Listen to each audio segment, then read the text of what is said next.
AP శాసన మండలిలో పోలవరంపై వాడివేడిగా చర్చ జరిగింది. అధికార ప్రతిపక్షాల మధ్య మాటల యుద్ధం జరిగింది.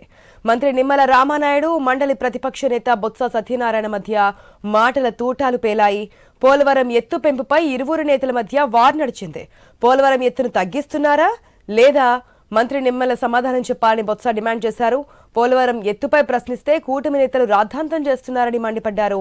5 ఏళ్ల అధికారంలో ఉన్నప్పుడు మీరు ఏం చేశారో చెప్పాలని బొత్సకు మంత్రి నిమ్మల కౌంటర్ ఇచ్చారు.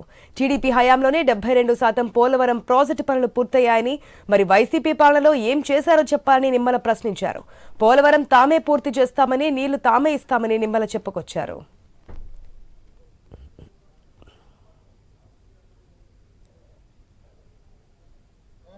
మీరు పోలవరం ఎత్తుని తగ్గిస్తున్నారా లేదా, తగ్గిస్తారా లేదా అడుగుతున్నప్పుడు దానికి సమాధానం చెప్పలేదు కదా అధ్యక్ష.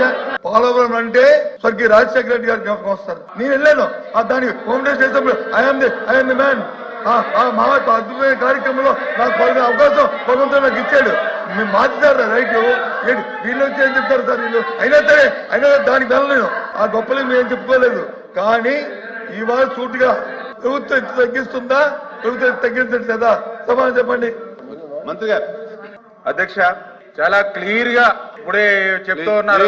రాజశేఖర రెడ్డి గారు ప్రారంభించారని మరి నేను అడుగుతూ ఉన్నా, మీకు ఆ రోజు మరి 151 సీట్లు ఇచ్చారు, 50% ఓట్లు ఇచ్చారు, 14 నుంచి 19 దాకా ముఖ్యమంత్రిగా మరి ఉన్నారు. మరి ఎందుకు ఆ రోజు 72% పోలవరాన్ని యాజ్ ఎ రికార్డ్ చెప్తూ ఉన్నాయి? నేను చెప్పట్లా, యాజ్ ఏ పీపీ చెప్తుంది, సిడబ్ల్యూ చెప్తుంది 2019కి 72% పూర్తయిందని. మరి 72% పూర్తయినటువంటి ప్రాజెక్టుని మళ్ళీ అదే రికార్డ్ చెప్తున్నాయి. 19-24 మధ్య కేవలం 2% మాత్రమే పూర్తయ్యాయని. మరి ఎందుకు 5 సంవత్సరాల అవకాశం ఇస్తే ఎందుకు చేయలేదు అధ్యక్ష? సూటిగా ప్రశ్న అడుగుతున్నాం.